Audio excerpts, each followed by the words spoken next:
তো বন্ধুরা, বিশ্বকাপের খেতাব জয়ের সঙ্গে সঙ্গে টি-20 ফরম্যাট থেকে অবসর ঘোষণা করলেন কিং কোহলি।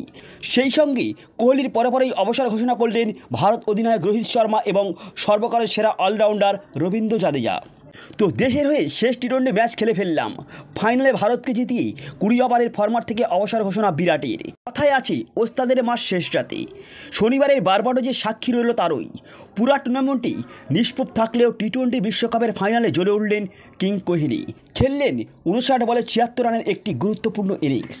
দক্ষিণ আফ্রিকাকে 7 রানে হারিয়েই নিজেদের টি-20 বিশ্বকাপের খেতাব জিতল ভারত। এরপরই 20 ওভারের ফরম্যাট থেকে অবসর নিলেন কিং কোহলি। ম্যাচ সেরার পুরস্কার নিতে এসে একথা নিজের মুখেই ঘোষণা করলেন তিনি। বিশ্বকাপ ফাইনালি তার শেষ ম্যাচ হয়ে থাকলো, এবার পরের প্রজন্মকে জায়গা ছেড়ে দিতে চান তিনি। শনিবারের ম্যাচে ধৈর্য রেখেও 76 রানের ইনিংস খেলেন বিরাট।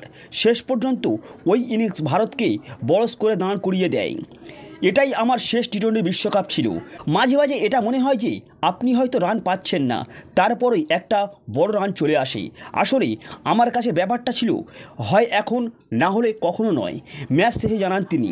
তো পাশাপাশি বিরাট বলেন, আমরা বিশ্বকাপ জিততে চেয়েছিলাম, জোর করে কোনো পরিস্থিতি তৈরি করার থেকে পরিস্থিতির সঙ্গে মানিয়ে নেওয়া উচিত। সবাই জানতো এরপরে কি হতে চলেছে।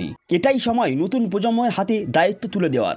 অসাধারণ সব ক্রিকেটার রয়েছে দলেই, ওরাই দলকে সঠিক পথে এগিয়ে নিয়ে যাবে এবং দলকে আরও উঁচুতে তুলবে। উল্লেখ্য, আন্তর্জাতিক টি-20 125 ম্যাচে খেলেছেন বিরাট। 48.69 গড়েই 4188 রান করেছেন তিনি। 2007 সালে ভারত প্রথমবার টি-20 বিশ্বকাপ জিতেছিল।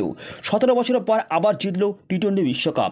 মাঝের এই সময়টা কি কষ্ট করতে হয়েছে তা উঠে এসেছে বিরাটের কথায়। তো এত বছর ধরে একটা বিশ্বকাপ খেতাব জয়ের জন্য আমরা অপেক্ষা করেছি। তো রোহিতের মতো ক্রিকেটারদের দিকে তাকিয়ে দেখুন, 9টা টি-20 বিশ্বকাপ খেলেছে, আমরা সেখানে 6টা। রোহিত এই ট্রফির যোগ্য ছিল। এই মুহূর্তে আবেগ ধরে রাখাটা আমার কাছে কঠিন, বক্তব্য বিরাটের।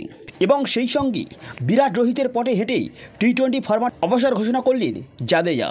তো বিরাট কোহলি এবং রোহিত শর্মার পর এবার টি-20 ফরম্যাটকেই বিদায় জানালেন অলরাউন্ডার রবীন্দ্র জাদেজা।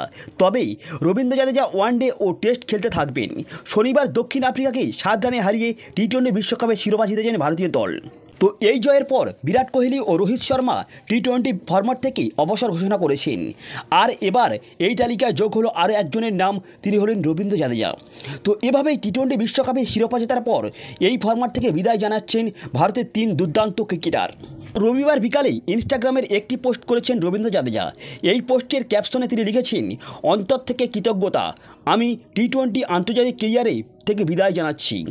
আমি সবসময় গর্বের সাথে ছুটে চলা ঘোড়ার মতো আমার দেশের জন্য 100% দিয়েছি এবং দিতে থাকব। টি-20 বিশ্বকাপ জেতা স্বপ্ন পূরণ হওয়ার মতো স্মৃতি, উৎসাহ এবং অটল সমর্থনের জন্য ধন্যবাদ। তো রবীন্দ্র জাদেজা প্রথমবার টি-20 বিশ্বকাপ 2009-এ খেলেছিলেন।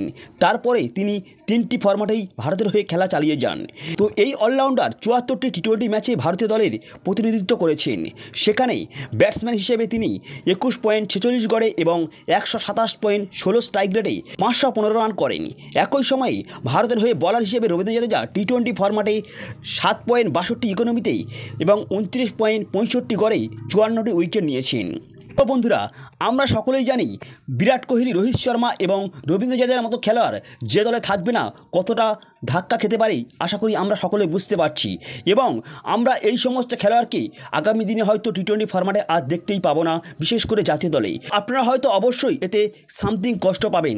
তো কষ্ট পেলেও কিছু করার নেই, একদিন না একদিন অবসর তো নিতেই হবে। নতুন প্রজন্মের দিকে তাকিয়ে এই অবসর ঘোষণা করেছেন। সো বন্ধুরা, এই ছিল আজকের ভিডিওটি ভালো লাগলে অবশ্যই লাইক, কমেন্ট এবং চ্যানেল প্রথমবার হয়ে তাহলে সাবস্ক্রাইব করে যাবেন। So good bye.